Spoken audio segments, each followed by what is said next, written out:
महाराज की जय। किरण तन पर करण की चौपाई बाड़ी गायन करने जा रही हूँ।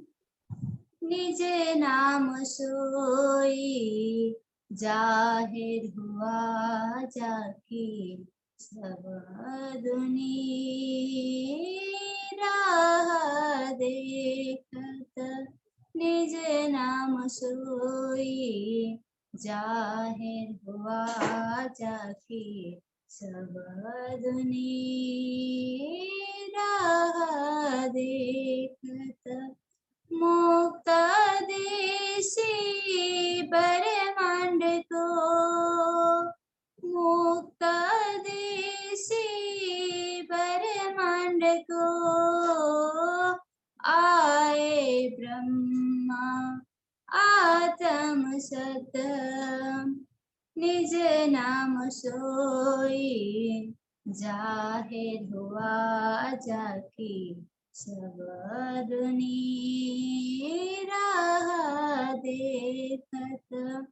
हो मेरी सत्य आत्मा तुम आओ घर सत खसमा। नजर छोड़ रे छोटा सुपाना। नजर छोड़ रे छोटा सुपाना। आए देखो सत बताना। निज नाम सोई जाहिर हुआ जाके सब दुनिया राह देखत। तुम निरखो सत स्वरूप सत श्यामा जी रूप अनूप। साजोरी सत सिनगार साजोरी सत सिनगार। बिल सो संग सत भरतार। निज नाम सोई जाहिर हुआ जाके सब दुनिया राह देखत।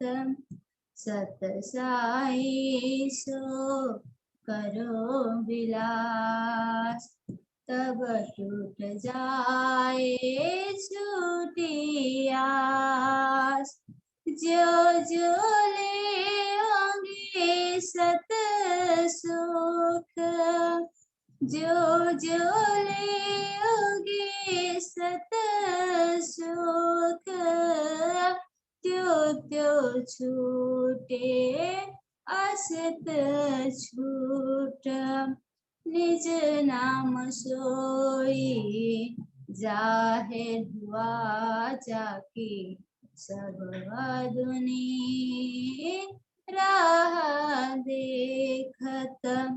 महामत कहे सुनो सार देखो खोल बड़ी प्रार्थना। धनी जी लाए धम से बचाना। धनी जी लाए धम से बचाना। जिन से न्यारे ना होए चरण। निज नाम सोई जाहिर हुआ जाके सब दुनिया राह देखत। मुक्त देशी ब्रह्मांड को मुक्त देशी ब्रह्मांड को आए ब्रह्मा आत्म सत।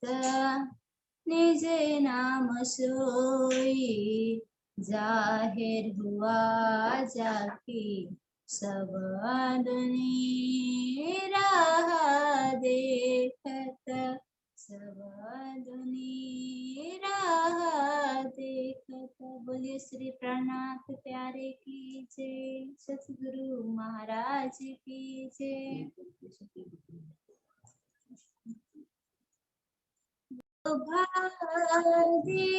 देखिए करे कुरवाहनी आतम, साथ जी शोभा देखिए करे कुरवानी आतम।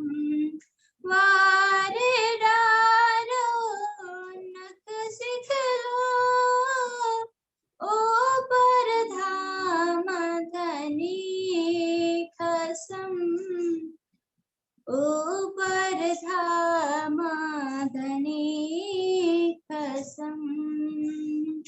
साथ जी शोभा देखिए करे कुरवानी आतम, कर कुरबानी तीन कारणे, परीक्षा सबकी होए। कर कुरबानी जुदे जुदे, कर कुरबानी जुदे जुदे। साच झूठ दो, साथ जी शोभा देखिए करे कुरबानी आतम। कुर्बानी को नाम सुना, मोमिन उल सतंग पीछे होते, जो मोमिन पीछे होते, जो मोमिन दौड़ लिया तीन संग। साथ जी शोभा देखिए करे कुरबानी आतम। सुरतन सखियन का मुख थे कयो न जाए, महामत कहे सो समाया, महामत कहे सो समाया। निपट निकट पहुँचाए, साथ जी शोभा देखिए करे कुरबानी आतम। साथ जी शोभा देखिए करे कुरबानी आतम, करे कुरबानी आतम। बोलिए श्री प्राणनाथ प्यारे की जय। एक बारी दोबारा से। नाथ प्यारे की जय। बोलिए श्री सतगुरु महाराज की जय। पटना धाम की जय। सर्व सुंदर साथ की जय। सर्व सुंदर साथ के चरणों में कोटि कोटि प्रणाम जी। बंदो सतगुरु चरण को करूं सो प्रेम प्रणाम। अशुभ हरन मंगल करन धन श्री देव चंद्र जी नाम। श्री प्राणनाथ निज मूलपति श्री मेहराज सुनाम। तेज कुंवरी श्यामा युगल को पल पल करूं प्रणाम। पिया जी को पल पल करूं प्रणाम। चर्चा प्रारंभ होत है, सुनो साथ चित दे। खचार क्षमा श्री प्राणनाथ, सखी जीवन हमारो ये। श्री महामती कही साथ जी, भया चर्चा का वखत। अब तुम सुनियो चित्त दे, लाल आगे आए बैठे इन तखत। लाल आगे आए बैठे इन तखत।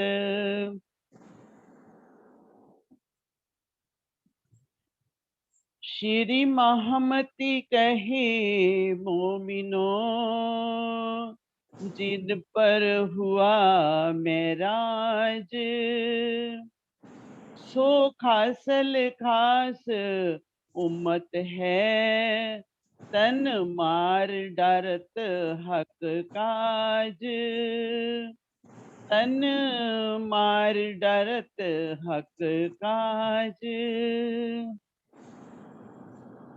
13 वर्ष माया मिने, था ऊपर लौकिक बोझ। श्री राज तरफ रहत है, रमे बीच कौसर होज। 13 वर्ष माया मिने।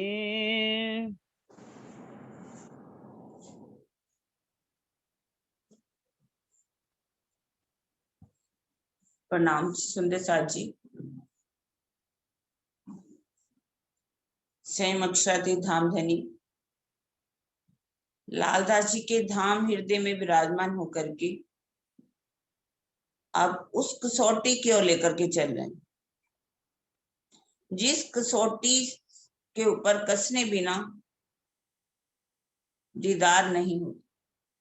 जैसे कि देवचंद्र जी को भी कितना बुखार हुआ, उन्हें भी कसौटी पर कसा गया। अब इन्होंने कितनी कसौटी की मेहराज जी। कल हमने सुना गांगजी भाई तारतम के पश्चात जब धनी की पहचान हो जाती है, पहचान देने के लिए गांगजी भाई को पहचान करके वो अपने घर ले जाते हैं। वहां पर सभी जितने कथाकार हैं मिल करके चुगलखोर को भी भेजते हैं। उसके पश्चात आड़ी का लीलाएं होती है वहां पर, और इसकी सूचना जो है अजबाई मेघबाई को देती है। मेघबाई अपने गोवर्धन देवर जी को भेजती है। गोवर्धन जी किस तरह से आकर के चर्चा सुनते हैं और इच्छा पैदा हो जाती है मेहराज जी के अंदर, क्योंकि अंदर है इंद्रावती जी की आत्मा। आत्मा धनी का दीदार करना चाहती है। रोते हुए पीछे पहुंच जाते हैं और जाकर के जैसे चरणों में प्रणाम करते हैं, जागृत बुद्ध तत्क्षण प्रवेश कर जाते हैं। उनको सारी बातें जागने की बताते हैं।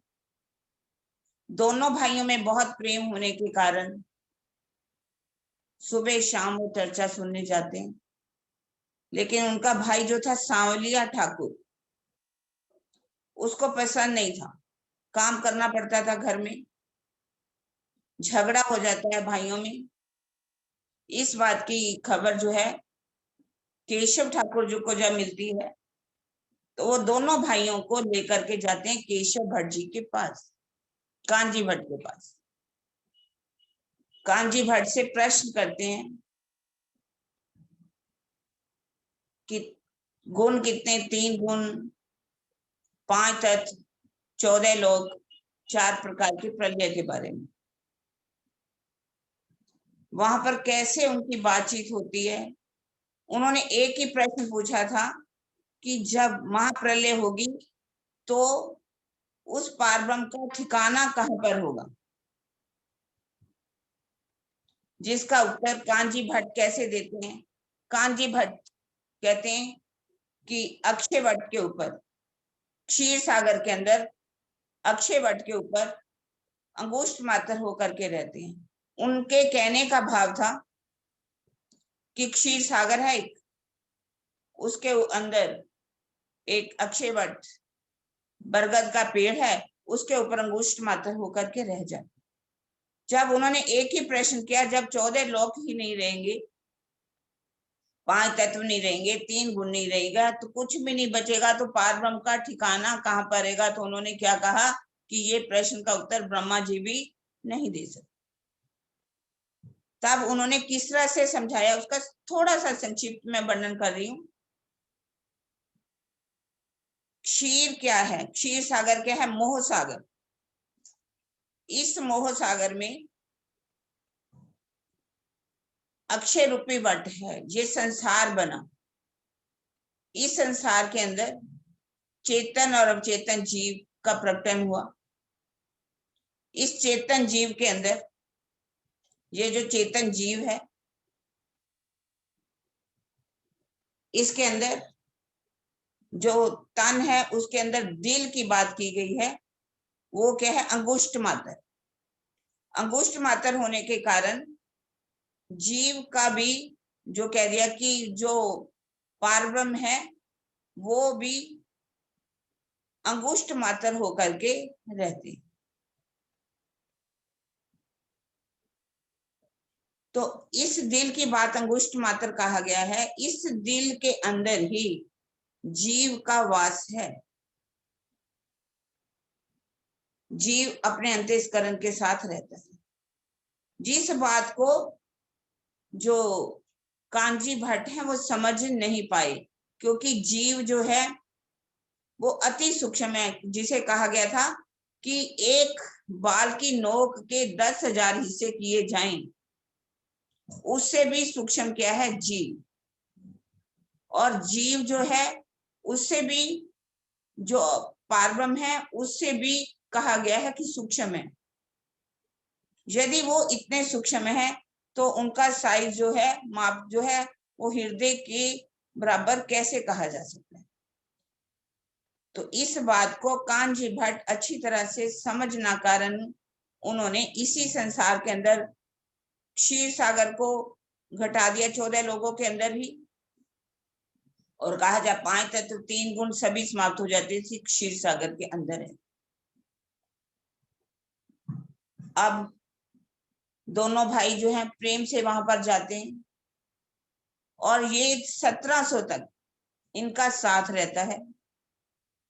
उसके बाद यही छुपाई कह रही है, 13 वर्ष माया मीने।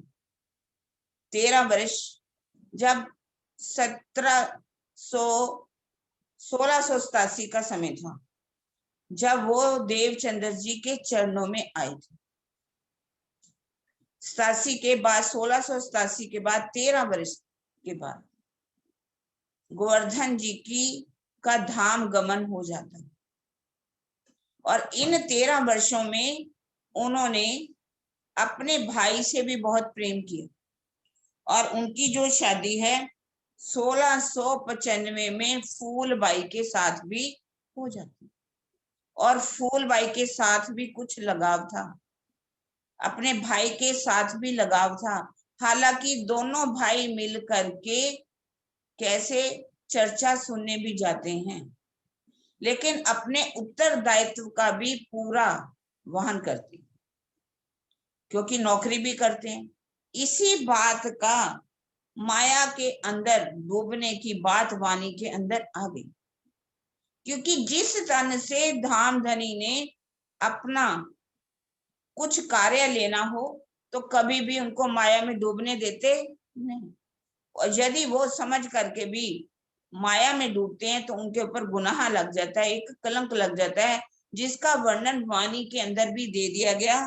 13 वर्ष माया में था ऊपर लौकिक बोझ, क्योंकि लौकिक बोझ को भी उन्होंने संभाला।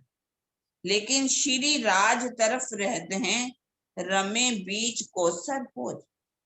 1700 के बाद जब उनके बड़े भाई गोवर्धन जी का धाम गमन हो जाए, दुख के सागर में इतना डूब जाते हैं कि संसार बिल्कुल भी अच्छा नहीं लगता। अब वो क्या कहते हैं, चर्चा के ऊपर विचार करते हैं। चर्चा नित विचारी मन में बड़ो विलास। जाते हैं सदगुरु के महाराज के पास, जाकर के चर्चा सुनते हैं। सदगुरु महाराज जो हैं परम धाम के 25 पक्षों का वर्णन करते हैं।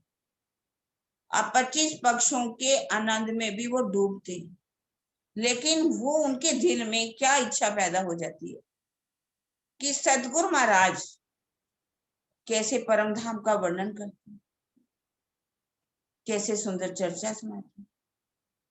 परम धाम का अगर देख करके वर्णन करते हैं तो हमारे और उनके बीच में कोई अंतर नहीं। जैसे चुपाई आती है, हमारा, बोलिए बहन जी 6वीं नंबर, हमारा धनी धाम का।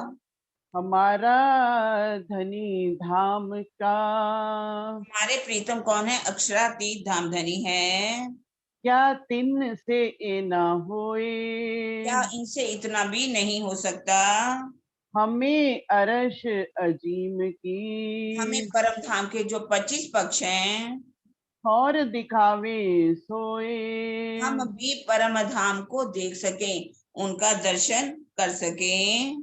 सो हमारा खेल में, इस माया के संसार में आकर के इतना भी ना चलत, क्या हमारा इतना भी अधिकार नहीं है? तो क्यों कहिए हम धाम के, यदि हम परम धाम को नहीं देख सकते तो हम अपने आप को परम धाम के कैसे कह सकते हैं? अपनी ना देखे भी तक इत, हमारी परम धाम की क्या शोभा है, वहां पर क्या लीला होती है, क्या हम इसका दीदार नहीं कर सकते? इस बात के लिए अब वो सोचते हैं कि परम धाम को सदगुरु महाराज तो देखते हैं, तो मुझे क्यों दिखाई नहीं देता? इसका भाव क्या है कि मेरे अंदर अवगुण भरे।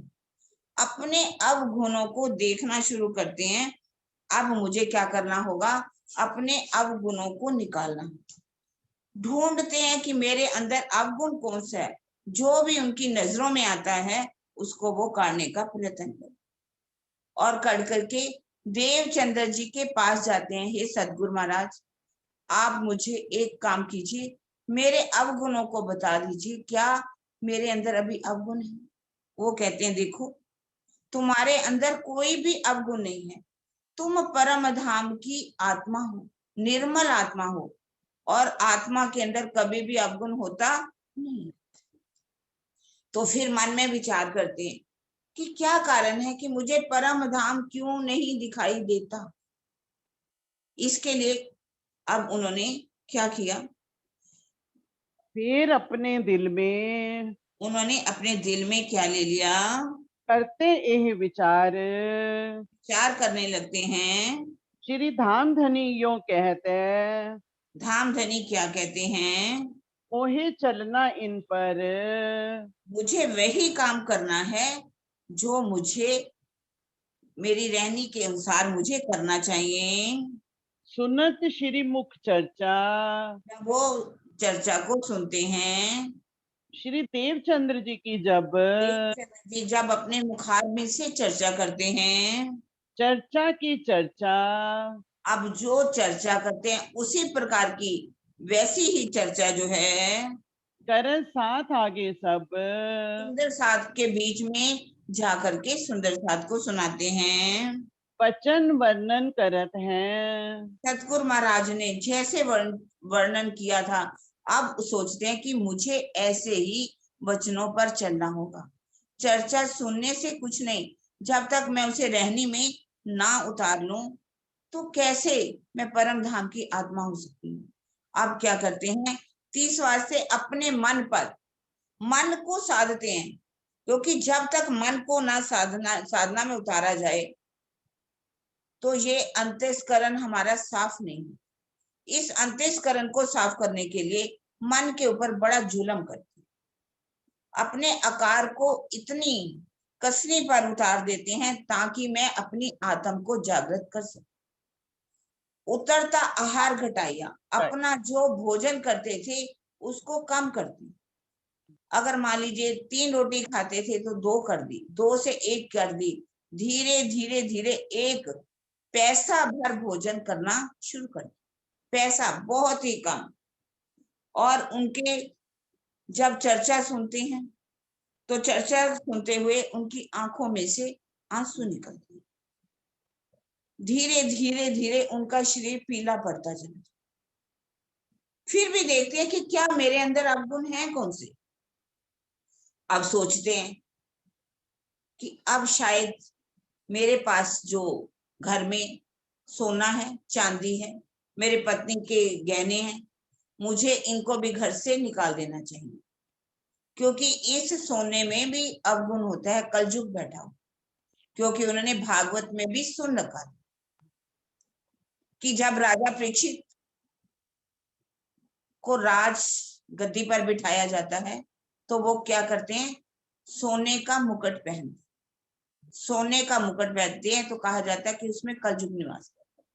वो रथ पर जा रहे थे, सभी झुक झुक करके उनको प्रणाम कर रहे थे राजा परीक्षित को। तो एक देखा वहां पर श्रृंगी ऋषि, श्रृंगी ऋषि वो ध्यान में डूबे हुए थे।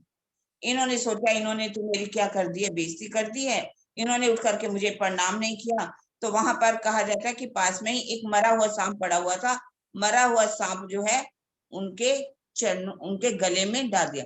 ये थे शमी ऋषि। जब ऐसा करते हैं, गला मरा हुआ सांप जो है गले में डाल देते हैं, उनके पुत्र बेटे जो थे श्रृंगी ऋषि, वो आकर के पता चलते हैं, उनको पता चलता है कि ये राजा परीक्षित ने मेरे पिताजी के गले में डाला है। तब वो इतना क्रोध में आ जाते हैं तो वो श्राप दे देते हैं, आज से 7वें दिन तक्षक सांप के द्वारा तुम्हारी मौत हो जाए।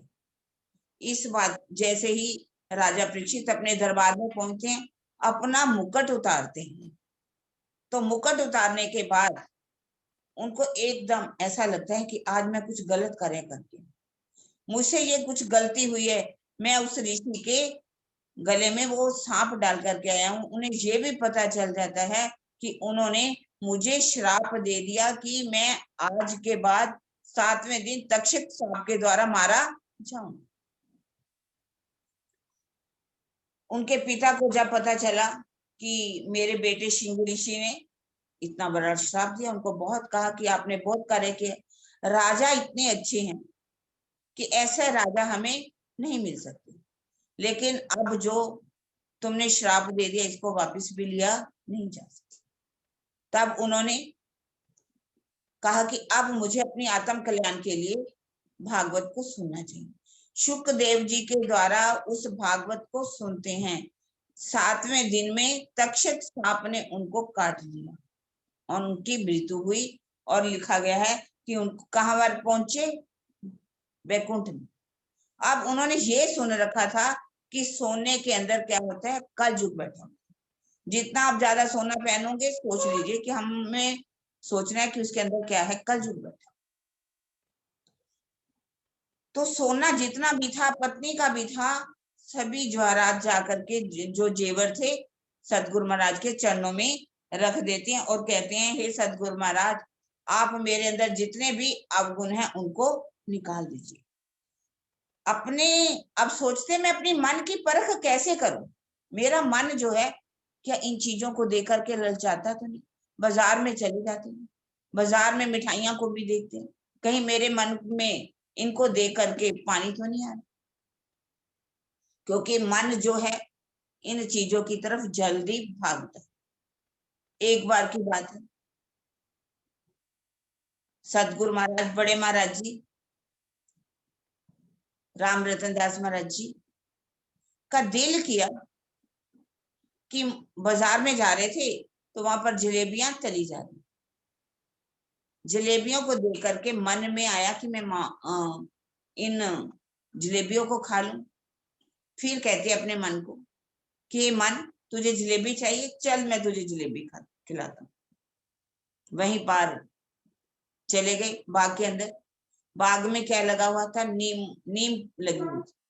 और नीम की जो निमोनिया होती है, नीम क्या बोलते हैं उसको, तो अब उनको उठाया और बहुत कड़वी होती हैं, उनको अपने खिलाने लगे, मुंह में डालने लगे। कहते हैं ए मन, तुझे जलेबी चाहिए ना, चल मैं तुझे जलेबी खिलाता। इस तरह से परमहंस जितने भी हुए हैं उन्होंने भी अपने आप को कसने पर कसा है। इन इंद्रियों के रस को लगा सब संसार, सारा संसार लगा हुआ। लेकिन अगर आप अपने आप को कसौटी पर कसते हो तभी आपको कुछ मिल सकता है। लेकिन कसौटी कसने से पहले ये भी देख लेना चाहिए कि इतनी कसौटी को हद पार मत कर दो कि आपका शरीर इतना जर्जर हो जाए कि आपसे उठा भी ना जाए। हमें देखा देखी का कार्य नहीं करना चाहिए। ये गलती किसके साथ हुई थी? गौतम बुद्ध से भी ये गलती हुई, गौतम जी से, सिद्धार्थ से। जब वो कसनी पर थे उन्होंने कई कई दिन का भोजन छोड़ दिया था, भोजन लिया ही नहीं था। अब भोजन ना करने के कारण उस दिन तो उनका शरीर ही समाप्त हो जाता यदि वो सुजाता नाम की लड़की खीर वहां पर ना लेकर के आती। उस खीर को खा करके उन्होंने अपने शरीर को बचाया था। इसी तरह से कसनी बहुत ज्यादा महाराज जी ने भी की। इतना भोजन कम कर दिया, 5 दिन में सिर्फ एक फल लेते थे, जिसके कारण से उनका भी शरीर हड्डियों का ढांचा हो गया था। इस तरह से अब महाराज जी का भी शरीर जो है कैसे हड्डियों का ढांचा बन गया। सामने कोई जो दोस्त आता हुआ देखते हैं, दोस्त आता देख करके मुख मोड़ लेते हैं या दूसरी गली से निकल जाते हैं। सोचते हैं कि इन्होंने यदि मेरे से बातें करनी शुरू की तो मेरा जो समय है वो क्या होगा, इसके साथ बातों में बर्बाद हो जाए।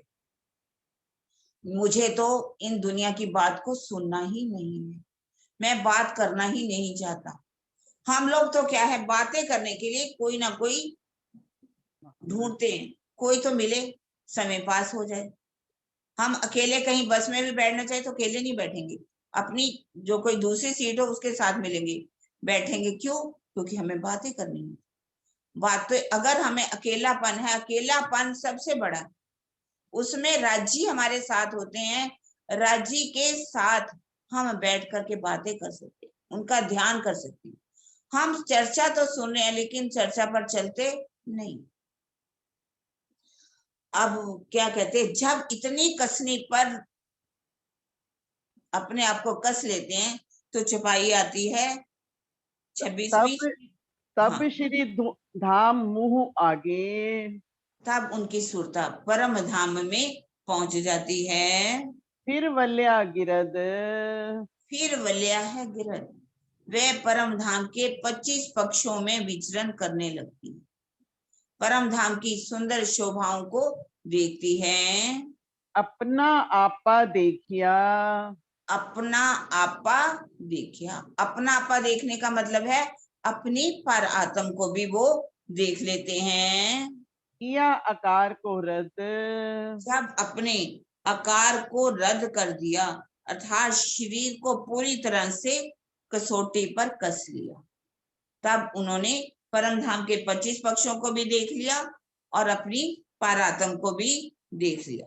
अब इस बात को लाडबाई देखती है कि इनका शरीर तो पूरी तरह से जर्जर हो चुका है, शरीर जो है पूरी तरह से नारियल की भांति हो गया है, हड्डियां पूरी निकल चुकी हैं। तो वो सदगुरु महाराज के पास जाकर के कहती है, एक भाई, पढ़िए। एक भाई पहले चलिया, पहले तो एक भाई जो है गोवर्धन जो है वो तो पहले ही धाम गमन उनका हो चुका है। अब ये हुआ तैयार, अब ये दूसरा भाई जो है ये भी चलने के लिए तैयारी कर रहा है। तुम क्यों ना कह दो, आप इनको समझाते क्यों नहीं हैं?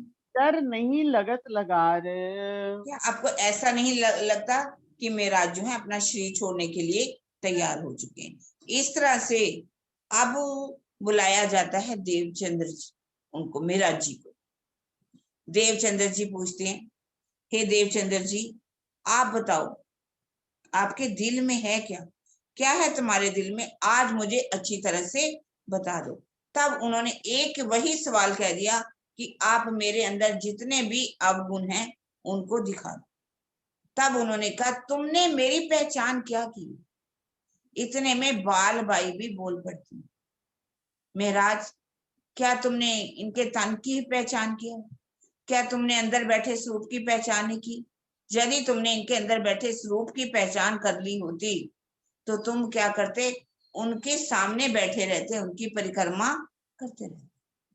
और यही बात सदगुरु धनी श्री देवचंद्र जी भी कहते हैं। तुम बताओ, जब तुम चर्चा सुनते हो तो तुम्हारे नैनों से जल निकलता है, नीर निकलता है। तब वो कहते हैं, हाँ, जब मैं ब्रिज की चर्चा सुनता हूँ, राज की चर्चा सुनता हूँ, तो मेरे नैनों से नीर झल। तो उन्होंने कहा, इसका मतलब है यदि तुम्हें ये पता चलता है कि मेरे नैनों से आंसू गिर रहे हैं, तो तुम्हें अभी तक अपने शरीर की सुध है। यदि जिसको ध्यान लग जाता है उसको अपने शरीर की भी सुध नहीं रहती। अगर तुमने मेरे स्वरूप की पहचान कर ली होती तो तुम मेरे से बिल्कुल भी अलग नहीं हो। तब उन्होंने पूछा कि तुम बताओ आखिर तुम्हारे दिल में है क्या। तो वो क्या कहते हैं कि ये वस्तु हुक्म की। तब देवजनी का तेरे मन में क्या है ये देख। तब कहा, तुम देखो मैं क्यों ना देखूं, अगर आपको परम धाम दिखाई देता है तो मुझे क्यों नहीं दिखाई दे।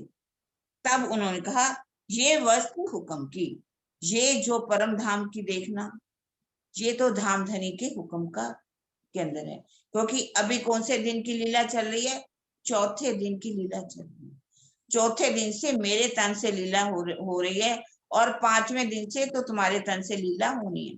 यदि तुम्हें परम धाम देखने का इतनी ही जल्दी है तो कह रहे, मोहे मोहे उठाओ, उठाओ तुम बैठो। मुझे यहाँ से उठा दो और तुम बैठ जाओ।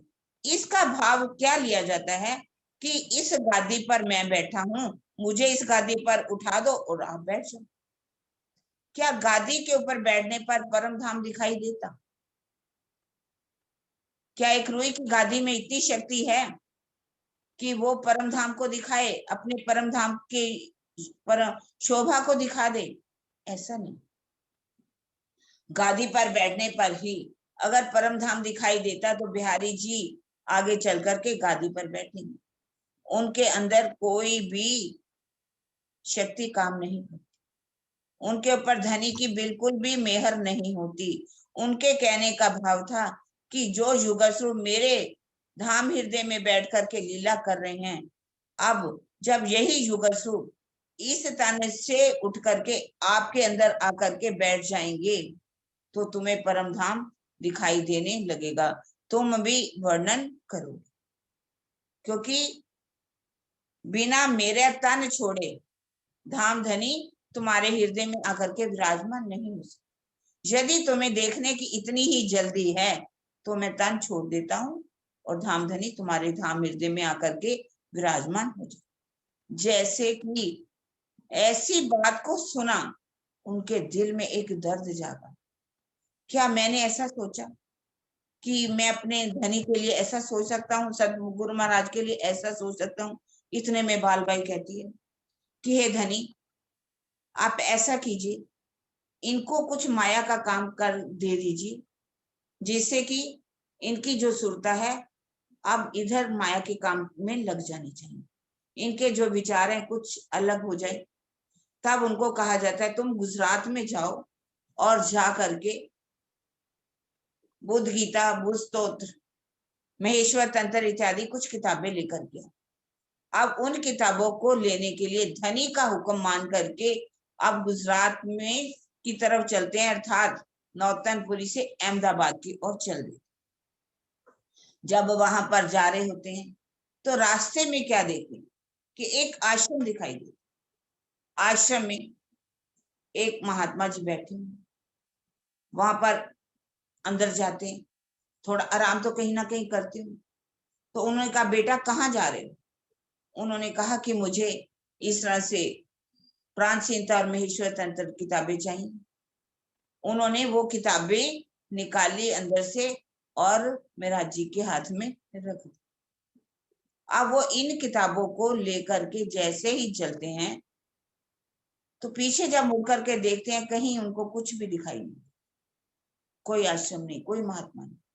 अब किताबें लेकर के सतगुरु महाराज के पास आ जाते, सतगुरु महाराज के चरणों में रख देते हैं। सुंदर साथ बहुत अधिक आने लगा था चर्चा सुनने के लिए। इतना सुंदर साथ इकट्ठा होने लगता है कि खर्चा भी काफी होने लगता। अब जो गांगजी भाई हैं वो तो सारा दिन चर्चा में लगे रहते हैं, सेवा में लगे रहते हैं। अब उन्होंने सोचा कि उनका जो भाई है खेता भाई 25 वर्षों में अरब देश में रहते, क्यों ना उनको बुलाया जाए। बुला करके यदि वो ले आते हैं तो यदि जो पैसा आएगा उस पैसे से सुंदर साथ की सेवा हो सकती है। इस काम के लिए मेराज जी को अरब में भेज देना चाहिए। अब कहते हैं संमत 17, चलिए पढ़िए। सम्मत 1700 तिलोत्रे विक्रम संवत 1703 का समय था। हुक्म हुआ श्री राज, अब देवचंद्र जी का, सदगुरु महाराज का हुक्म होता है। गांगजी भाई के काम को, अब गांगजी भाई का काम है, उनके भाई जो है खेता भाई अरब देश में रहते हैं। तुम जाओ श्री महाराज, मेराज जी आपको अरब जाना होगा। खेता भाई गांगजी का, खेता भाई जो गांगजी भाई का भाई है वो बरारब में रहता है 25 वर्षों से, तुम वहां पर जाओ। अब देवचंद्र जी ने जैसे ही कहा उन्होंने उनका हुक्म को मान लिया और अब नाव में बैठ जाते हैं। नाव जब चलती, फागुन मास का महीना था, 40 दिन में नाव जो है अरब में पहुंच जाती और जा करके खेता भाई के पास जाते हैं, उनको मिलते हैं। जो पाती लिख करके देवचंद्र जी ने गांगजी भाई ने दी थी खेता भाई के हाथों में रख दी। खेता भाई ने देखा कि ये मेरे वहां से नौतनपुरी से आए हैं और मेरे भाई की भी इसमें चिट्ठी है, उनको अपने पास रख ले और उनको अपने काम, कहते हैं काम में लगा ले। उन्होंने कहा कि आपको गांगजी भाई ने याद किया है, सदगुरु महाराज ने याद किया है, कैसे आपके घर में मेहर बरस रही है, कैसे वहां पर वाणी चर्चा हो रही है, आप भी चलो। उन्होंने कहा ठीक है चलेंगे, पहले हम इस इतना जो हमारा व्यापार फैला हुआ है इसको समेट ले। समय अब उनके साथ वो जल्दी से कार्य करना चाहते हैं, समय आने पर चर्चा भी सुनाते हैं। लेकिन ज्ञानजी भाई क्या थे, जीव सृष्टि पर, जैसे ही वो चर्चा सुनाते हैं उनका दिल चर्चा में नहीं लगता। चर्चा ना सुन करके वो क्या करते हैं, अपनी बातें करने लगते हैं। काम उसको पत्र लिख दिया, उसकी चिट्ठी का जवाब दे दिया, वो जो इतना पैसा आया था उसको संभाल के रख लिया, उसने जो सामान दिया था उसको संभाल रख लिया। वो सब काम करते हैं। व्यापार को समेटने की बजाय अब सोचते हैं मुझे तो एक और मिल गया साथी, मुझे क्या करना चाहिए, सामान को, अपने व्यापार को और बढ़ा देना चाहिए। 1703 में जाते हैं वहां पर, वापिस आएंगे 1705 में। लगभग 4 वर्ष बीतने वाले होते हैं, समय कुछ बाकी होता है।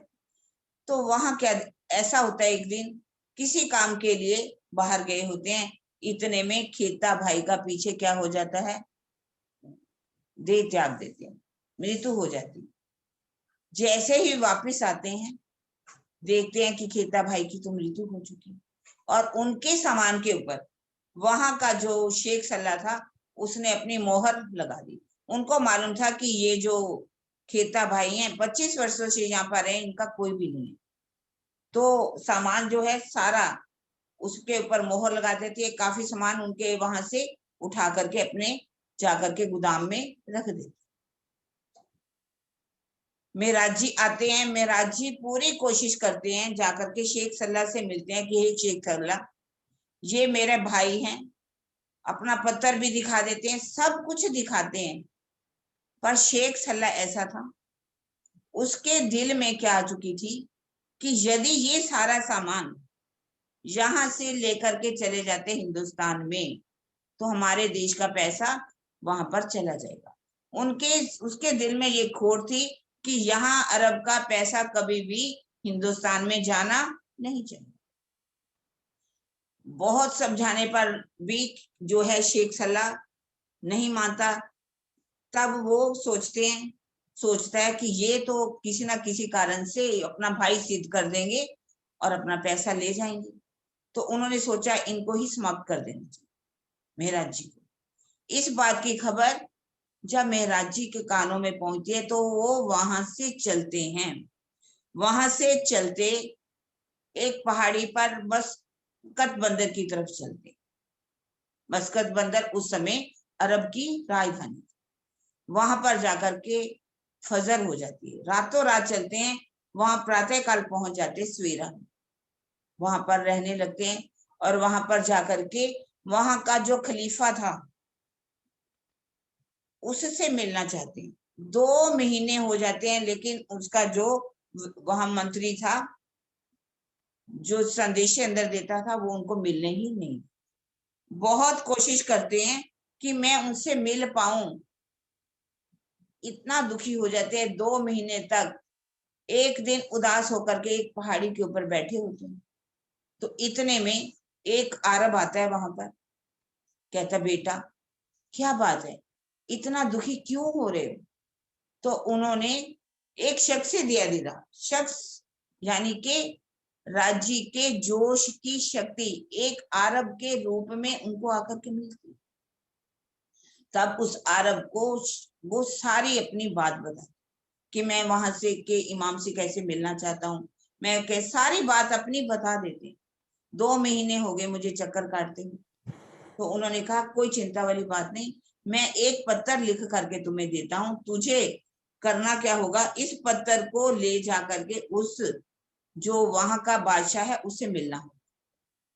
बादशाह जो है जब नमाज पढ़ने के लिए अपने घर से निकले तो तुमने उनको जा करके दामन खींच करके ये पत्थर उनके हाथ में दे देना है और अपनी बात सारी सुना देनी।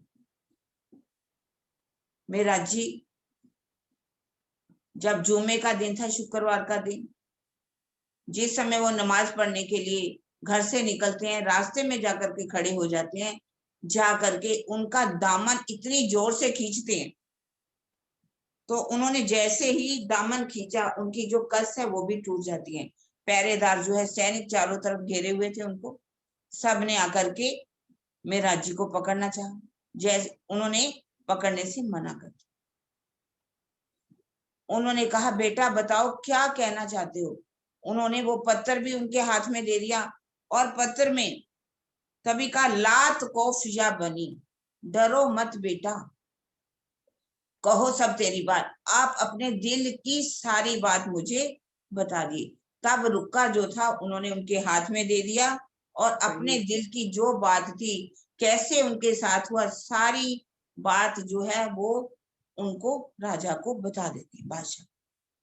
वो कहते हैं तुम्हें चिंता करने, और ये कहते हैं कि जब न्याय का दिन होगा, फजर का दिन होगा, उस समय जब मेरा हाथ अल्लाह ताला के हाथ में होगा और मैं तुम्हारा दामन पकड़ करके उनसे अपना न्याय मांगूंगा कि मेरा न्याय इन्होंने नहीं किया। जब ऐसी बात, न्याय के दिन की बात सुनता है राजा तो घबरा जाता, कहते ऐसी बड़ी बात तो आज दिन तक मुझे किसी ने की ही नहीं। उन्होंने कहा ठीक है, तुम्हारा न्याय मैं कल करूंगा, तुम कल मेरे वहां पर आ जाओ। इतने में राजा को नमाज पढ़ने के लिए जल्दी थी। राजा वो जो बादशाह है नमाज पढ़ने के लिए अपनी चला जाता। अगले दिन जल्दी में राजा जो थी वो नाम पूछना तो भूल गए। राजा ने सोचा, अपने 2 जो सैनिक थे उनको कहा कि उस शख्स को ढूंढ के लाओ जिसने कल मेरे रास्ते में दामन खींचा था और मुझे कहा था कि मेरा न्याय करवा दो, उसको आप बुला करके लो। 2 जो सिपाही थे अब आवाज लगाते हैं, क्योंकि उनको नाम तो पता है, मेहराज कौन, मेहराज कौन। वो वहां पर खड़े हुए थे। उन्होंने कहा आपको राजा ने इरशाद किया। वह दोनों जो हैं उनके दोनों बाजों से पकड़ करके बादशाह के सामने ले आते। बादशाह जो है उनको देख करके बहुत खुश हुआ और कहता है कि आपका नाम क्या, आप कहाँ के रहने वाले हो, हिंदुस्तान में आपके राजा कैसे हैं, उनका वजीर कैसा है, आपके वहां की जो राजनीति है वो कैसी, सारी बातें उनसे करता है। और वो कहते हैं कि बताओ आपने मेरे ये जो वजीर है उसे आपने क्यों नहीं कहा कि पत्थर अपना संदेश क्यों नहीं अंदर भेजा। अब वो सामने देखते हैं कि वो तो सामने खड़ा हुआ क्या है, बहुत कांप रहा है। तब कहते हैं कि मैं तो उसके पास गया ही नहीं, मैंने सोचा कि मैं अपना सीधा ही संदेश आप तक पहुंचाऊं, मैंने आपसे मिलने की बहुत कोशिश की थी। तो उसने देखा राजा ने कि हिंदुस्तान के लोग जो है कितने दिल के कोमल होते हैं। वो कभी भी, कल तक तो ये मुझे कह रहा था कि मैंने आपको संदेश देने के लिए 2 महीने तक धक्के खाए, लेकिन मेरा संदेश आप तक नहीं पहुंचा। आज ये मेरे ही आदमी को बचा रहे हैं और ये कह रहे हैं कि मैं तो उसके पास गया ही नहीं। तो वो और भी खुश हो जाते हैं। अब जब सारी बात उनको बताते हैं कि शेख सल्ला ने कैसे मेरा सारा सामान जो है वो गोदाम से उठा करके अपने माल गोदाम में ले गए, और जो मेरा बाकी सामान था घर पर भी इन्होंने क्या लगा दी, अपनी सील बंद लगा दी। उन्होंने एक पत्र लिख करके दे दिया, एक सैनिक को बुलाया कि तुम इस मेहराज जी के साथ जाओ और शेख सल्ला को जाकर के कहना यदि तुमने इनकी चाबी नहीं दी, इनका सामान वापस नहीं किया, तो मैं तुम्हें क्या करूंगा, जड़ मूल से ही समाप्त कर दूंगा, अर्थात मैं क्या करूंगा, तुम्हें नष्ट कर दूंगा, मौत के घाट भी उतार। अब जैसे ही शेख सल्ला के पास आते हैं, शेख सल्ला जो है उस पत्थर को देखता है। पत्थर को देख करके, क्योंकि राजा ने अपनी मोहर जो थी उस पे लगा दी, वो डर तो जाता है, लेकिन कहते हैं कि जब किसी के दिल में खोट आ जाती है तो जल्दी से खोट निकलती है। उसने कहा कि ठीक है मैं चाबी दे दूंगा। रातों रात गोदाम जो था जहां सील बंद किया गया था उसको क्या कर दी, ताला लगा, उस पर आग लगवा दी और चाबी दे दी। चाबी तो दे दी लेकिन गोदाम तो आग में जल करके राख हो गई। कुछ ही सामान जो था घर में वही सामान बचा। उन्होंने एक पाती लिख करके नौतनपुरी में सदगुरु महाराज को भेज दी थी कि सदगुरु महाराज ऐसे हुआ, खेता भाई का ऐसे मृत्यु हो गई और आप मेरी रक्षा के लिए, मेरा साथ देने के लिए किसी को आप भेज दीजिए। ये पत्र जैसे ही वहां पर पहुंचा, उन्होंने श्याम जी को और बिहारी जी मेहराज जी के पास भेजा। कहा जाता है एक तो करेला ऊपर से नीम चढ़ा। दोनों के दिल में खोट थी, उनको तो किसी प्रकार से भी चोर सिद्ध करना था। वो दोनों मिल करके आते हैं, आ करके सारा जो हिसाब किताब था, रजिस्टर जितने भी बने हुए थे, सारा हिसाब किताब रख देते हैं श्याम जी के आगे और बिहारी जी के आगे। इतना पैसा लेना है, इतना देना है, इतना हिसाब अभी बाकी है, ये जो सामान बचा है वो भी उनके पास उनको दे दे।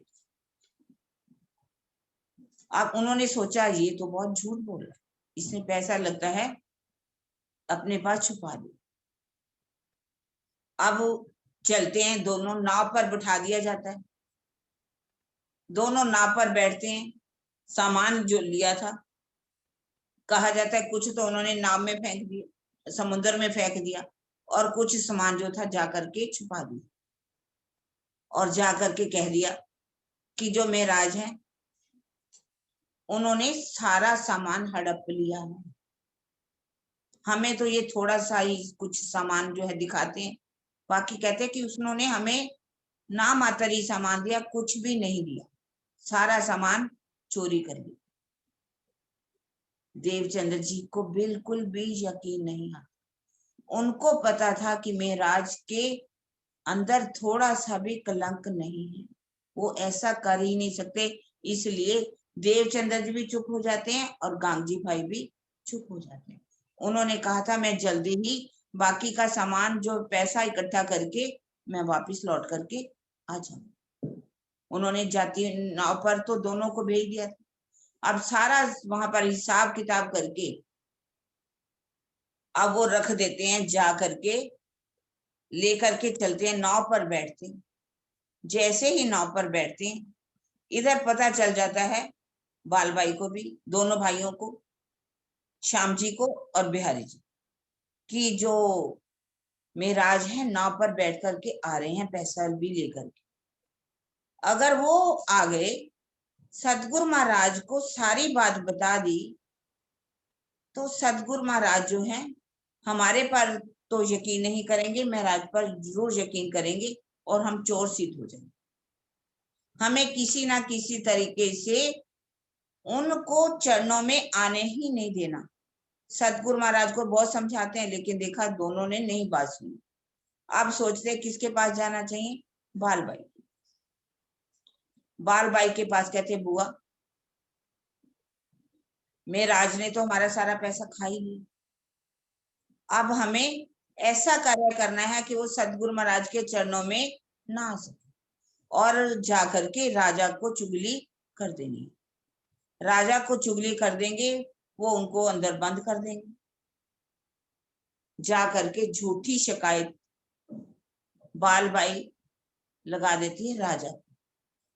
राजा को कहते हैं कि जो महाराज है वो मेरे भाई का सारा पैसा हड़प करके अपने पास लेकर के आ रहा है, आप उनको अंदर बंद कर दीजिए। जैसे ही महाराज जी उस जहाज से बाहर निकलते हैं, राजा ने अपनी चौकी बिछा रखी थी और राजा ने उन दोनों को, उनको महाराज जी को बंद कर दिया, सारा सामान भी अपने पास ले लिया, अपने गोदाम के अंदर रख दिया, राजकोष में। फिर उन पर बातचीत हुई काफी दिन तक। उन्होंने सारी बात बताई, देखो ये पाती है, इस पाती में ये जो सारा पैसा है वो मेरा नहीं है, मेरे पास तो मेरे 2 कपड़े हैं और बाकी जितना पैसा है वो किसका है, मेरे सतगुरु महाराज का है, और जा इस पे हक गांगजी भाई का। जो राजा है वहां का वजीर सारी बात सुनता है, सुन करके उनको वहां से निकाल देते हैं कि इनका कोई कसूर नहीं। लेकिन जो पैसा था वो कहाँ चला गया, राजकोष में। जो पैसा राजकोष में एक बार चला जाता था वो वहां से किसी को भी मिलता नहीं। अब ये पैसा जो था, सोचा था कि ये सेवा में लगेगा, सुंदर साथ की सेवा में लगेगा, लेकिन सुंदर साथ की सेवा में कौन सा पैसा लगता है,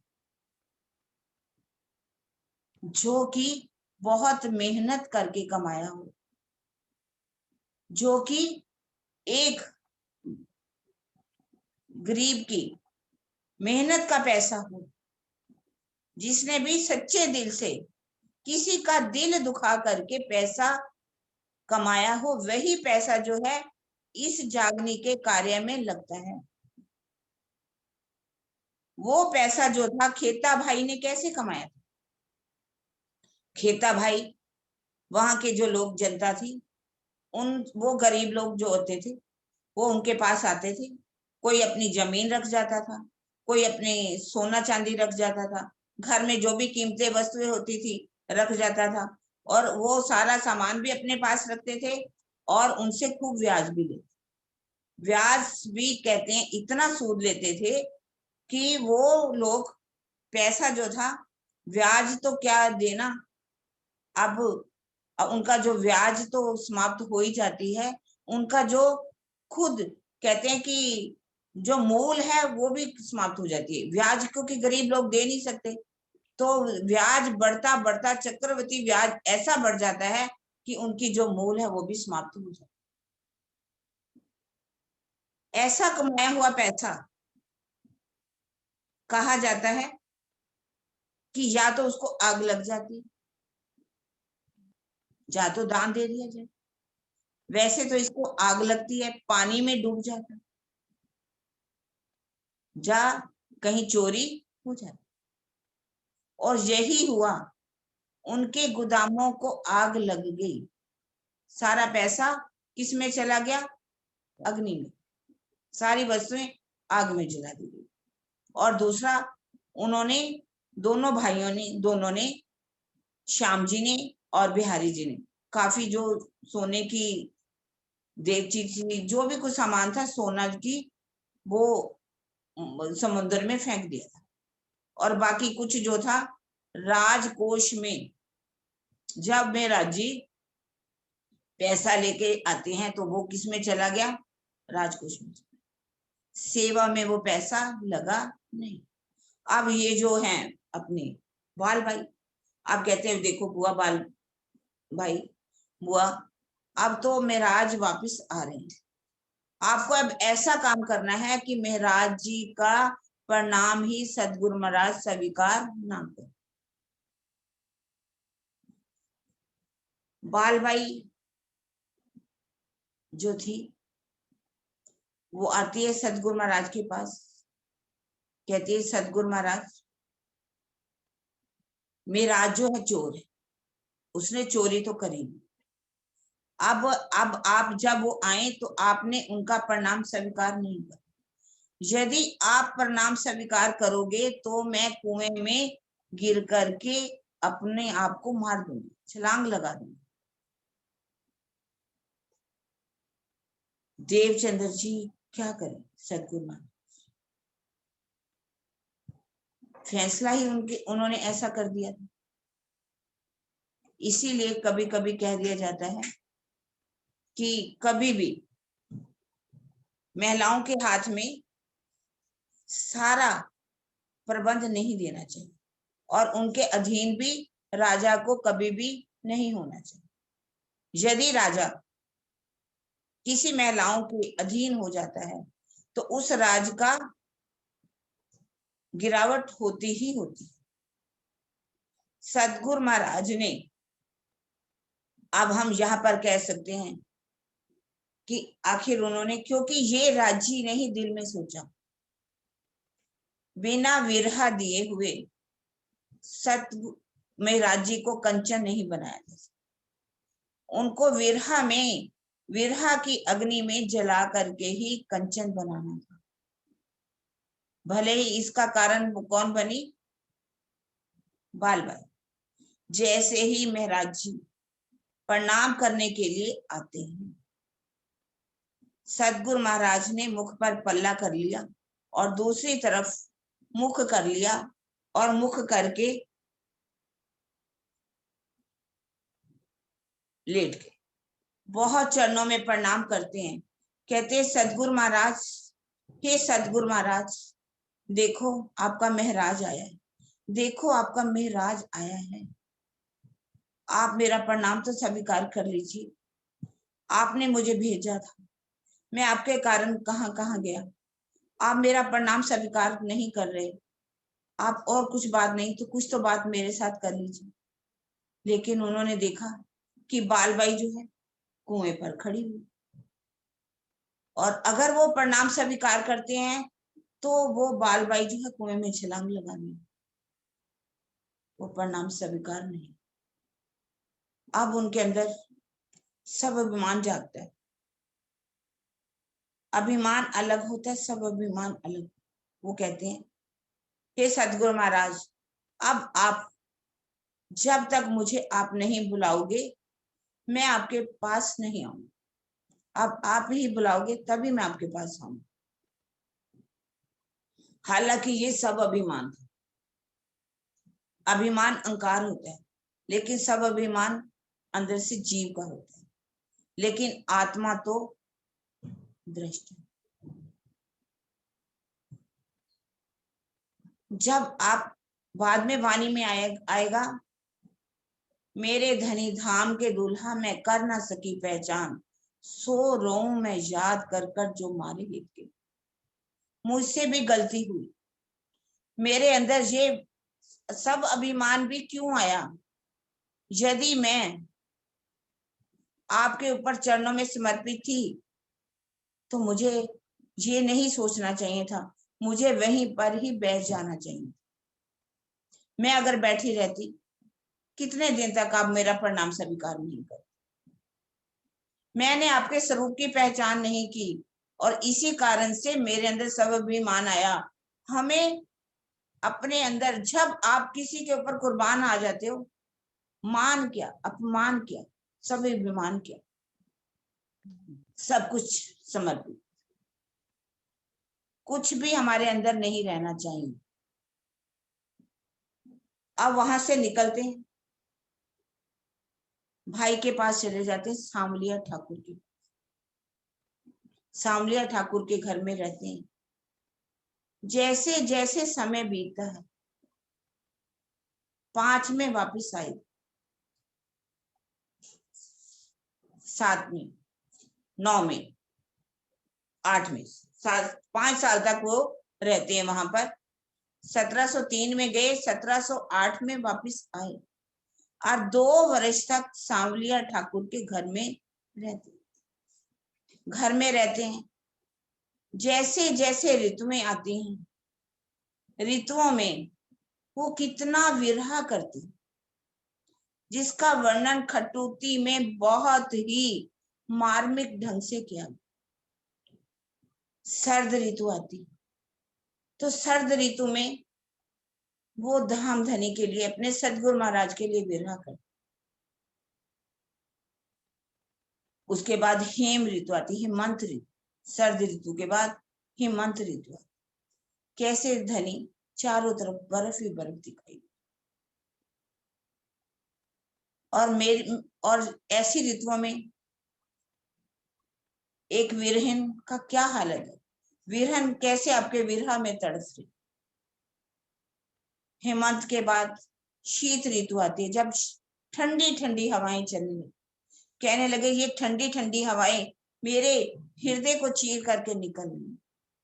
ये धनी, क्या आपको मेरी ये आहें जो हैं सुनाई नहीं दे रही? उसके बाद बसंत ऋतु आती।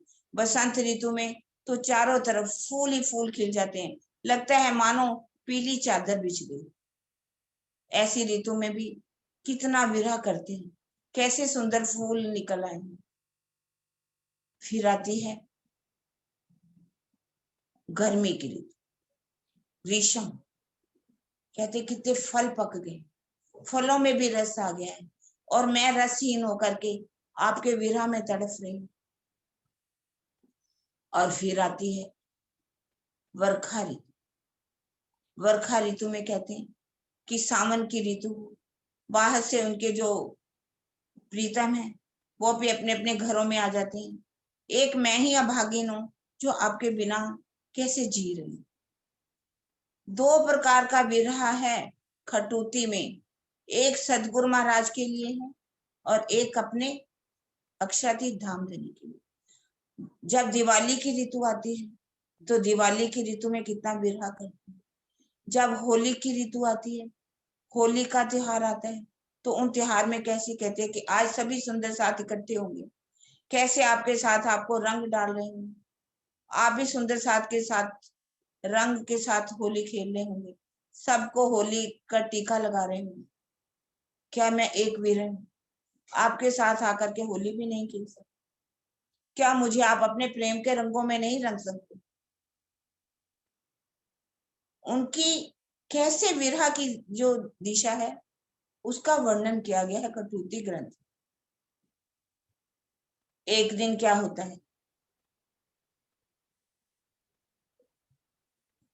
महाराज जी घर से बाहर कहीं गए होते हैं, वहां से जब वापस लौटते हैं तो उनकी पत्नी जो थी सांवलिया ठाकुर की सीता,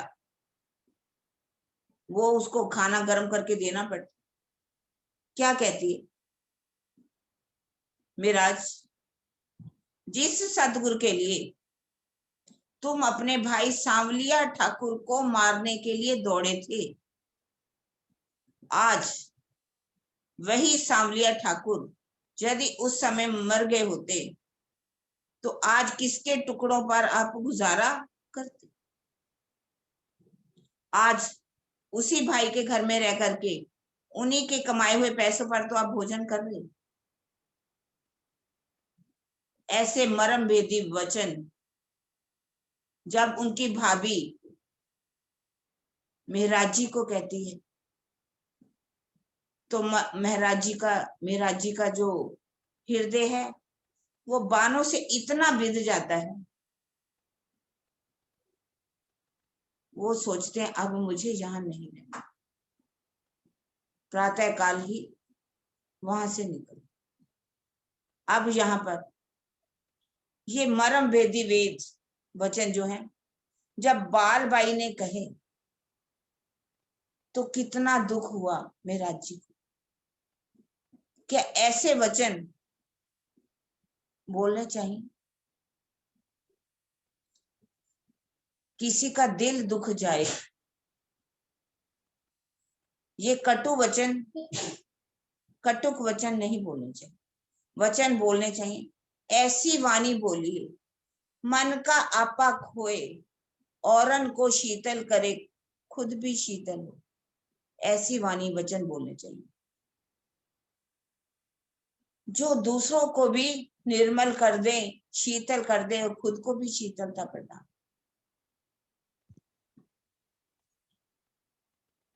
तुलसी मीठे वचन से सुख उपजस चहु और,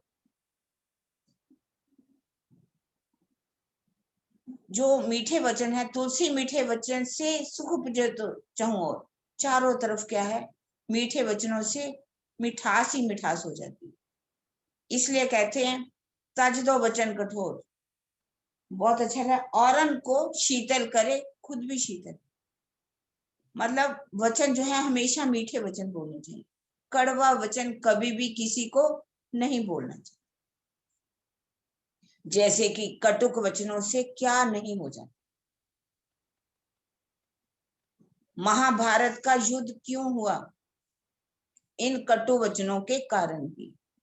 द्रौपदी ने क्या कटु वचन कहे थे कि अंधों के पुत्र अंधे ही होते। इस वचन कहने पर, ऐसे वचन कहने पर ही 50 लाख 18 अक्षौहिणी सेना जो थी वो मारी गई। 50 लाख लोग जो हैं मारे गए महाभारत के युद्ध के अंदर।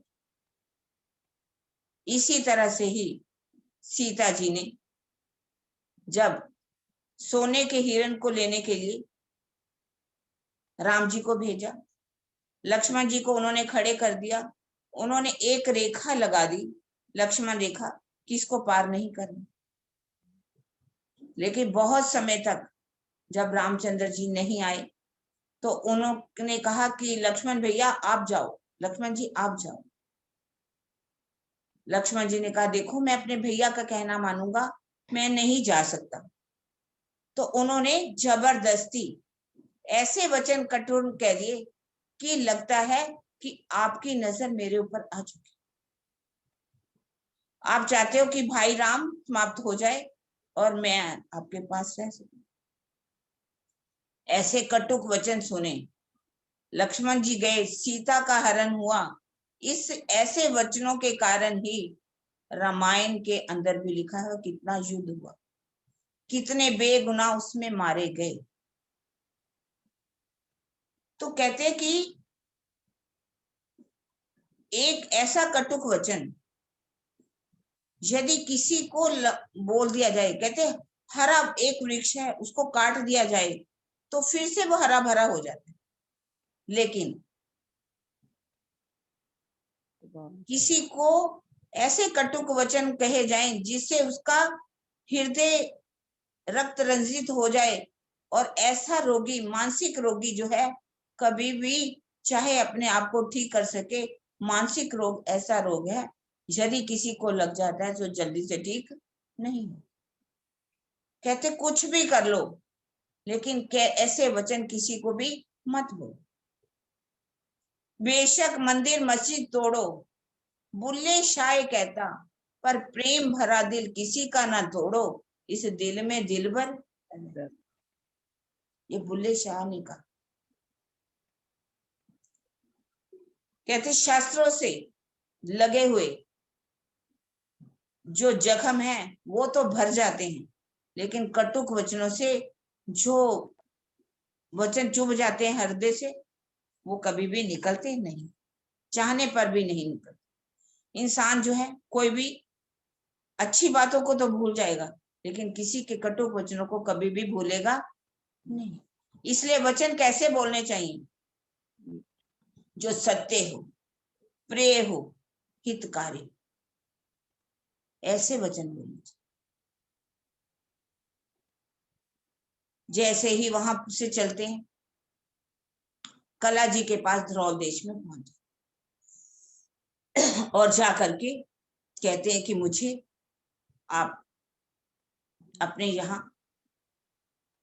पद दे दीजिए, मैं वहां यहाँ पर आपकी नौकरी करूंगा। वजीर पद दे दिया जाता है।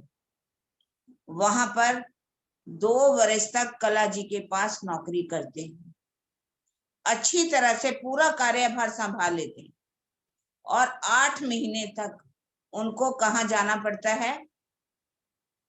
अहमदाबाद में।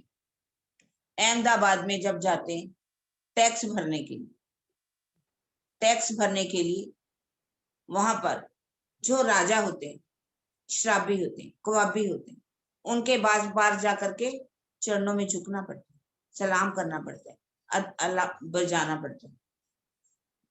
तो उनका दिल अंदर से इतना दुख जाता है कि ऐसे शराबी कबाबी राजाओं के चरणों में झुकने के बजाय मुझे अपने सतगुरु महाराज के चरणों में जाकर के झुक जाना। जब ऐसी दिल में बात ले लेते हैं, वापिस आते हैं, इधर जो है देवचंद्र जी की जो सुरता है वो परम धाम की ओर लगने लगी। चौपाई क्या कहती हैं? इन समय श्री देवचंद्र जी, इन समय श्री देवचंद्र जी की फिरी सूरत निज धाम, बुलाए लियाओ श्री महाराज को मेरे हजूर इस ठाम।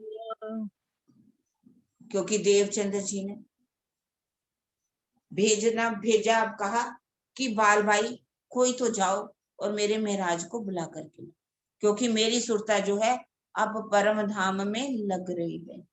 इससे पहले महाराज जी जब वापिस आते हैं और कला जी को कहते हैं अब मेरा दिल इस काम में नहीं, मुझसे ये प्रबंधन का काम नहीं हो पाता, अब मैं यहाँ से जाना चाहता हूँ।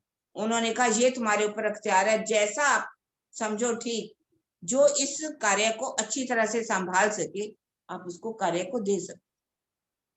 इधर देवचंद्र जी की सदगुरु महाराज की सुरता लग जाती है परम धाम।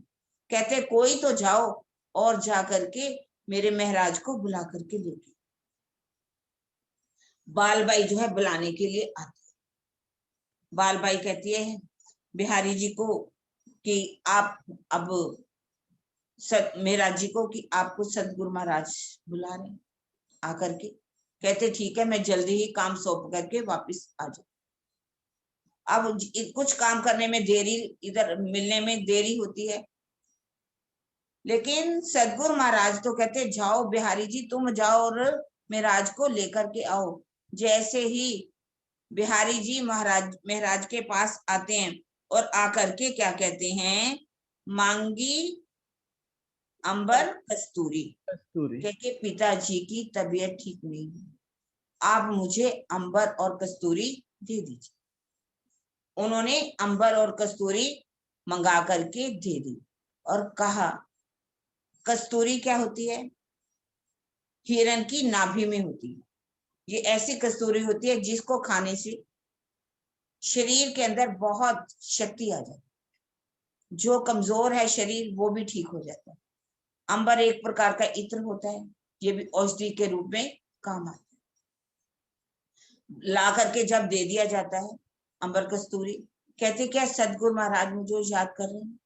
उन्होंने कहा नहीं नहीं, आपने बिल्कुल भी आना नहीं है। वो आपका आने की बात तो छोड़िए, आपका मुख भी देखना नहीं चाहते, क्योंकि सबको मालूम है कि आपने चोरी की। चुप हो जाते। फिर थोड़ा जब वापस लौटते, फिर बिहारी जी कहते हैं, बिहारी जी को कहा जाता है जाओ बिहारी जी, फिर से आप जाओ और उनको लेकर के आओ। फिर आते हैं, फिर कहते हैं कि पिताजी अभी कुछ ठीक नहीं हुए, कुछ आप और दवाई दे दीजिए। वो मंगवा करके दे देते हैं। और फिर पूछते हैं कि सदगुरु महाराज कैसे हैं?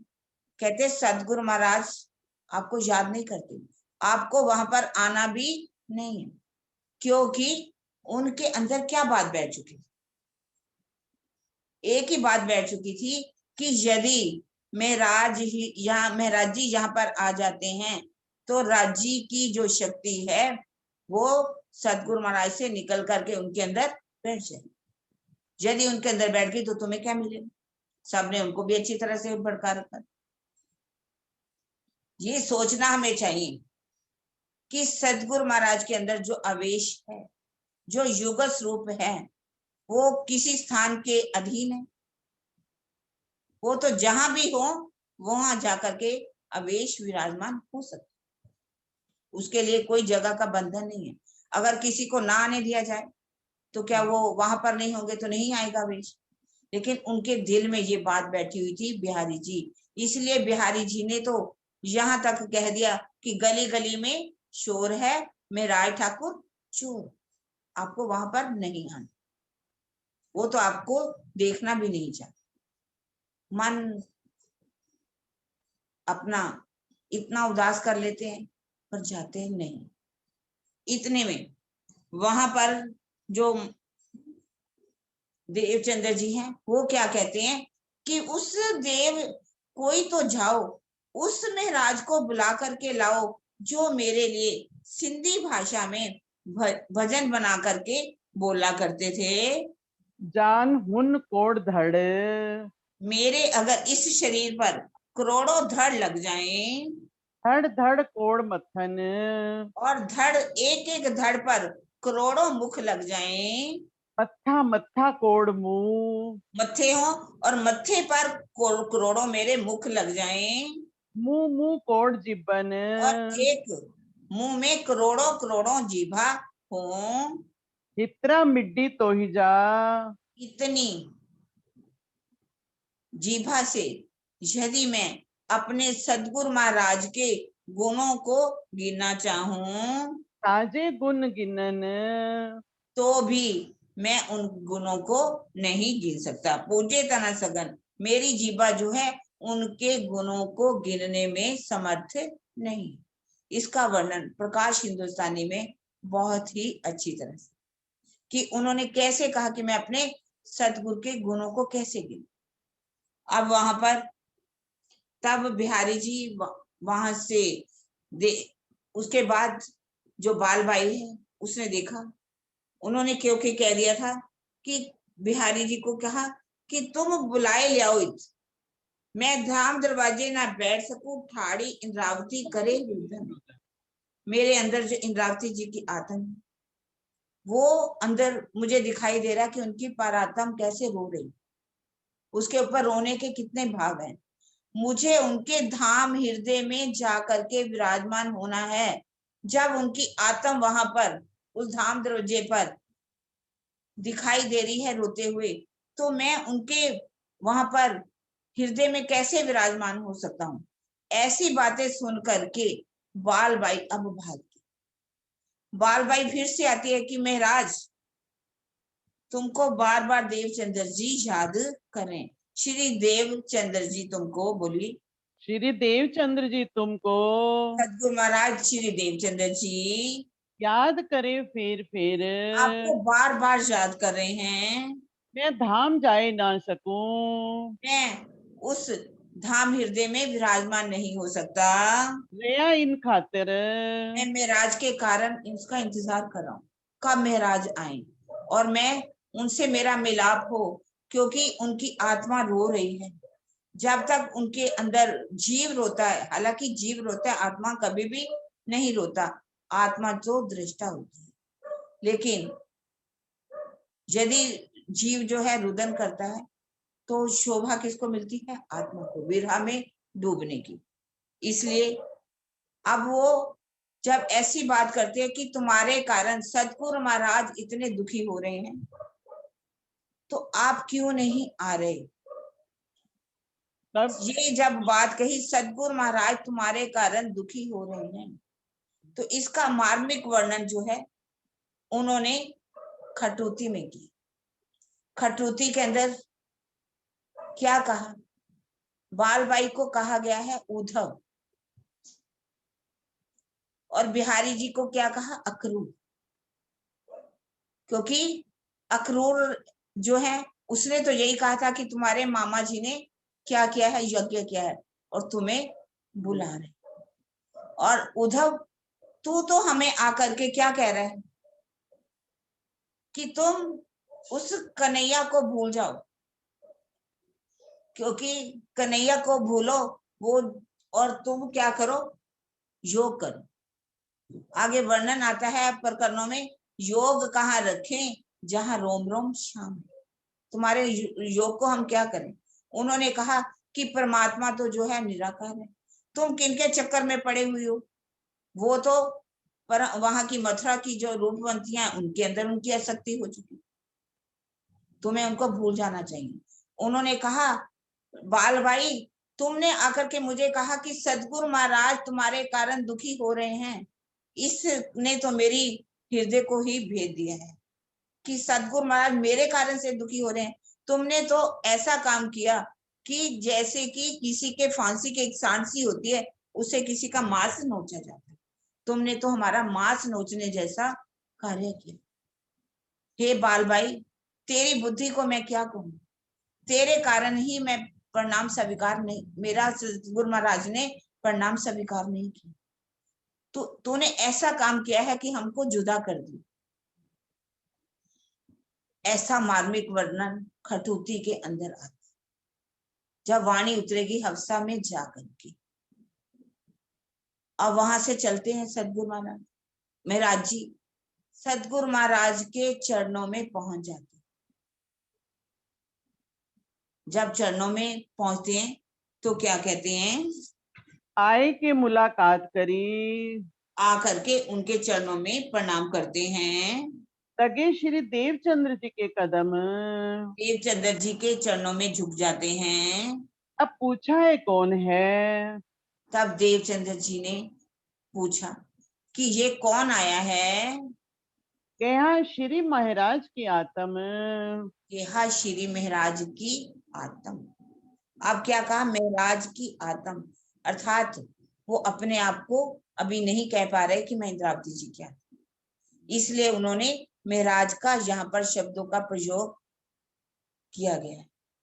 जैसे क्योंकि सदगुरु महाराज उस समय इतने अस्वस्थ हो चुके थे कि उठने बैठने की भी शक्ति नहीं थी, वो लेटे लेटे ही पूछते हैं कि कौन आया। तब उन्होंने कहा कि महाराज की आत्म आई है।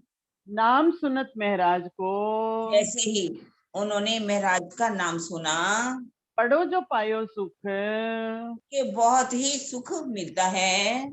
पूछा महाराज आए तुम, तब पूछा कि महाराज आप आ गए हो।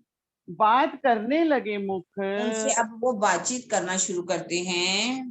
कई दिलासा नरमी से, उनसे बहुत ही मीठे शब्दों में बातचीत करते हैं कि मैंने तो तुम्हें बार बार याद किया, मैंने तुम्हें मोमनों को भी भेजा, अर्थात बिहारी जी को भी भेजा और बाल भाई को भी। बिहारी जी को भेजा, मोमिन की बात जहां पर आती है तो किसके लिए ये शब्द प्रयोग होता है? बिहारी जी के लिए। क्योंकि बिहारी जी जो हैं, उन्होंने कहा कि बिहारी जी ने, किसी ने भी मुझे तो ये कहा ही नहीं कि सदगुरु महाराज आपको याद करें, क्योंकि ये कह दिया कि मैं चोर हूं और मुझे आपके पास नहीं आना। सदगुरु महाराज तो आपका चेहरा भी देखना नहीं चाहते, हालांकि बिहारी जी भी वहां पर बैठे। सारी बात उनको एक एक बात जो है नौतनपुरी में कैसे हुआ, कैसे वो अरब देश में गए, अरब में क्या क्या घटना हुई, कैसे फिर मैं 2 साल तक अपने सांवलिया ठाकुर के घर में रहा, और कैसे फिर मैं कला जी के पास 2 साल, सारी बात वहां का घटनाक्रम जो भी बीतक है देवचंद्र जी को सुना दे।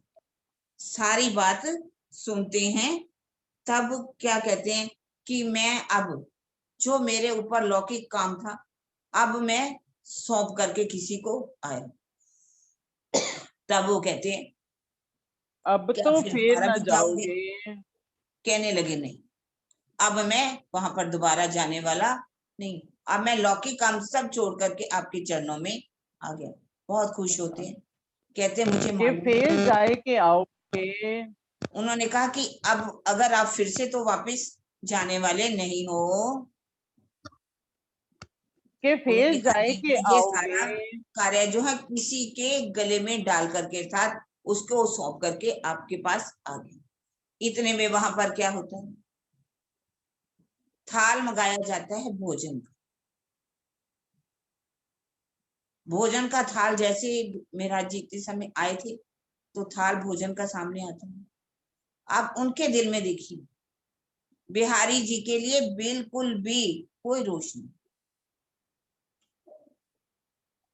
क्योंकि परम धाम की जो आत्मा है वो किसी के लिए अपने दिल में रोश नहीं लगती। आप गुण गाड़े गुण ग्रहे हारे से हुए चीज साहिब सुसन ब्रह्म सृष्टि, वो किसी के अवगुणों को नहीं देखती, गुणों को। उन्होंने कहा कि आओ बिहारी जी मेरे साथ बैठ करके भोजन करो। तब उन्होंने कहा मैं आपके साथ भोजन नहीं करूं। सदगुरु महाराज कहते हैं महाराज दोनों सैनों में क्या बात हो रही, क्या बात कर रहे हो आप दोनों? तब महाराज जी कहते हैं कि आप आज्ञा दो इनको कि मेरे साथ बैठ करके भोजन करें। कितना दुख दिया उन्होंने बिहारी जी ने, लेकिन मेहरबान महाराज जी जिनके अंदर कोई भी रोष नहीं, उनके प्रति क्षमा कर दी। क्षमा सबन को चाहिए। बड़ों का क्या मतलब होता है, क्या होता है कि वो माफ कर देते, छोटों को उत्पाद। वो कहते हैं बिहारी जी यदि महाराज इतनी आग्रह कर रहे हैं तो आप क्यों नहीं भोजन कर लेते, आप इनके साथ बैठ करके भोजन कर ले। तो वृतांत मुक्तावली में भी इसका वर्णन आता है कि जब भोजन करने बैठे तो उन्होंने बीच में क्या लगा दी, एक लाइन लगा दी, ये भोजन आपका और ये मेरा भोजन, आप मेरे भोजन से नहीं खाएंगे, मैं आपके भोजन में से नहीं खाऊंगा। पर उनको ये तो लगा कि इन्होंने मेरे साथ बैठ करके भोजन किया। भोजन कर लेते हैं बैठ करके, दोनों में बैठ करके बातें होती हैं। 22 दिन तक होने वाली सारी बातें जो हैं वहां पर होती, 22 दिन तक किस कैसे शकुंडल और शाकमार को आपको जगा करके लाना है। मेरे तन छूटने के बाद धाम धनी जो युगल स्वरूप है आपके धाम हृदय में विराजमान होने वाले हैं। वहां पर भी एक छोटा सा प्रसंग बीच में बताती हूँ कि जैसे धाम दरवाजा कौन सा था, क्या धाम दरवाजा उस इंद्रावती खड़ी करे रुदन, मैं धाम दरवाजे ना बैठ सकूं, ठाड़ी इंद्रावती करे रुदन। ये परम धाम का दरवाजा नहीं है जो हम धाम दरवाजे की बात करते हैं। कई लोग जो है विद्वान वो क्या कहते हैं कि इंद्रावती जी की आत्म जो है वो धाम दरवाजे में खड़ी हो गई जाकर के, अब धाम दरवाजा खुल नहीं रहा, वो ठाड़ी इंद्रावती रुदन कर रही है। ऐसी चर्चा मैंने किसी के मुख से भी सुनी। ये धाम दरवाजा कौन सा है? ये धाम दरवाजा इंद्रावती जी का धाम हृदय है, जहां जिस धाम हृदय में जाकर के उन्होंने बैठक करनी थी। अर्श कहाँ है? ऊपर तले अर्श ने क्या, अर्श क्या मोमिन, मोमनों का दिल ही धामधनी का अर्श है, उन्हीं के हृदय में जाकर के विराजमान होना। 5वें दिन की लीला जो है अब मेहराज जी के तन से होनी थी। उन्होंने कहा कि शकुंडल और सकुमार को भी तुम्हें जगा करके लाना। जब तुम शकुंडल और सकुमार को जगाओगे तो इसके बीच में 12,000 आत्माएं भी जागृत हो जाएंगी। सारी जागने की लीला अब तुम्हारे द्वारा ही होगी। ये सब बातें वहां पर करते हैं 22 दिन तक। 22 के दिन 1712 में जब आधी रात का समय था, आधी रात के समय ही देवचंद्र जी सतगुरु महाराज का अंतर्ध्यान हो जाता। इसका रुदन जो है कैसे, प्रकाश हिंदुस्तानी में पढ़े तो उसमें कितना रुदन करती कि मैं वहां पर होने के बावजूद भी मैं आपको जाते देखा तो कैसे देखा, कैसे मेरी आत्मा ने ये देख लिया कि मेरे सतगुरु महाराज मेरे पास से जा रहे हैं। सतगुरु महाराज का अंतर्ध्यान हो गया, मैं खड़ी वहां देखती रह गई। उन्होंने उस समय, हालांकि सतगुरु महाराज पास में नहीं थे, उनको मालूम था कि ये विशोहा सहन नहीं कर पाएंगे। उस समय रात के समय घर था, मध्य का समय था, मध्य रात का, तो उस समय उनका जो है अंतर्ध्यान हो जाता। अब उनके तन से लीला समाप्त हो जाती। आगे वो लीला कैसे करेंगे? बिहारी जी को बालबाई की तरफ से कैसे गादी के ऊपर बिठाया जाए, वो सुंदर साथ की सेवा करना चाहेंगे। फूलबाई भी कैसे तन को त्याग देगी, कैसे हवसा में जाना पड़ेगा उनको, वाणी का अवतरण कैसे होगा, इन सब की चर्चा सुनेंगे हम कल। अब ये जो चौपाई है हम इसको दोहरा लेंगे। इन समय यहाँ 22 दिन 22 19 चौपाई। इन समय यहाँ रहे 22 रहे। इन समय यहाँ दिन 22, इन समय यहाँ दिन 22, रहे साथ मिने, रहे साथ मिने, फेर नजर करी धाम को, फेर नजर करी धाम को, साथ छोड़े इन समय, साथ छोड़े इन समय, साथ छोड़े इन समय। बोलो श्री प्राणनाथ प्यारे की जय, बोलो श्री सतगुरु महाराज की, पद्मावती पुरी धाम की जय, सुंदर साथ की जय। जी, सुंदर साथ जी प्रणाम। नाम सतगुरु महाराज की जय। प्रिया तुम होते से कीजियो में अर्ज करो मेरे पियो जी, हम जैसे तुम जीन करो मेरा तलप तलप जाए जीव जी, जीव रातो जीवे नहीं क्यों, मीठे दिल की प्यास जी, तुम बिना मैं किसको कहूँ पिया, तुम हो मेरे आस